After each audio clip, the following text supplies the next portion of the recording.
ടെട്രകളുടെ video നമ്മൾ ഇട്ടിരുന്നപ്പോൾ കുറച്ച് പേര് ക്യൂരിയസ് ആയിട്ട് അവർ ചോദിച്ചിരുന്നു കേട്ടോ, അത് എങ്ങനെയാണ് ഇതിനെ കളറിൽ മുക്കുന്നതാണോ അതോ ഇഞ്ചെക്ട് ചെയ്ത് വരുന്നതൊക്കെയാണോ?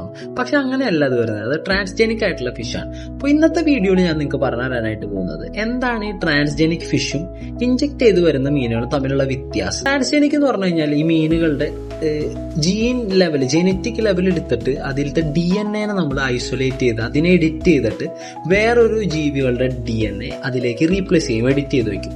അങ്ങനെ ഇവർ ഓരോ പലതരം കളേഴ്സ് പ്രൊഡ്യൂസ് ചെയ്യും, അങ്ങനെ ഫ്ലൂറസെന്റ് ആയിട്ടുള്ള പ്രോട്ടീൻസ് ഒക്കെ പ്രൊഡ്യൂസ് ചെയ്യും. പലതരത്തിൽ നമുക്ക് ജീൻ എഡിറ്റ് ചെയ്യാം. അപ്പോൾ ഈ കളർ ടെട്രകളിൽ വരുന്നത് അങ്ങനെയാണ്, ഫ്ലൂറസെന്റ് ആയിട്ടുള്ള കളർ പ്രൊഡ്യൂസ് ചെയ്യുന്നതുകൊണ്ടാണ് അവരെ കളർ ടെട്ര എന്ന് പറയുന്നത്. അതാണ് ട്രാൻസ്ജെനിക് ഫിഷ് എന്ന് പറയുന്നത്. പിന്നെ ഇഞ്ചെക്ട് ചെയ്യുന്നതെന്ന് വെച്ച് കഴിഞ്ഞാൽ നമ്മൾ ആർട്ടിഫിഷ്യൽ ആയിട്ടുള്ള ഡൈസ് കാര്യങ്ങളൊക്കെ ഇഞ്ചെക്ട് ചെയ്തിട്ട് അതിന്റെ മേത്തേക്ക് ഇഞ്ചെക്ട് ചെയ്ത് വെക്കും. പിന്നെ നമ്മൾ കളറിൽ മുക്കിയെടുക്കും. അങ്ങനെയൊക്കെ ചെയ്ത് കഴിഞ്ഞാൽ ഏകദേശം ഒരു 6 മാസമൊക്കെയാണ് അത് നിൽക്കുക. എന്ന് വെച്ച് കഴിഞ്ഞാൽ അതിന് ഹെൽത്ത് റിലേറ്റഡ് ആയിട്ടുള്ള കുറേ ഇഷ്യൂസ് വരും, സ്ട്രെസ് വരും, പിന്നീട് അതിന്റെ ലൈഫ് സ്പാൻ ചുരുങ്ങും, അങ്ങനെയൊക്കെ ഒരുപാട് കാര്യങ്ങൾ സംഭവിക്കും. അതിലും നല്ലത് ട്രാൻസ്ജെനിക് ആയിട്ടുള്ള ഫിഷസ് അതുപോലെ കളർ ടെട്രകളൊക്കെ ആയിരിക്കും കുറച്ചുകൂടി നല്ലത്. കാരണം നമുക്കതിനെ നോക്കാനും എളുപ്പമാണ്. പിന്നീട് ഈ മീനുകൾ കളറൊക്കെ മുക്കി മീനുകൾ വാങ്ങിക്കഴിഞ്ഞാൽ അതിന്റെ കളർ പോകും, പിന്നെ വേഗം ചാവും, പിന്നെ നമുക്കാണ് ബുദ്ധിമുട്ട്. അപ്പൊ അതിലും നല്ലത് ട്രാൻസ്ജെനിക് ആയിട്ടുള്ള ഫിഷസ് ആയിരിക്കും കുറച്ചുകൂടി ബെറ്റർ ഓപ്ഷൻ.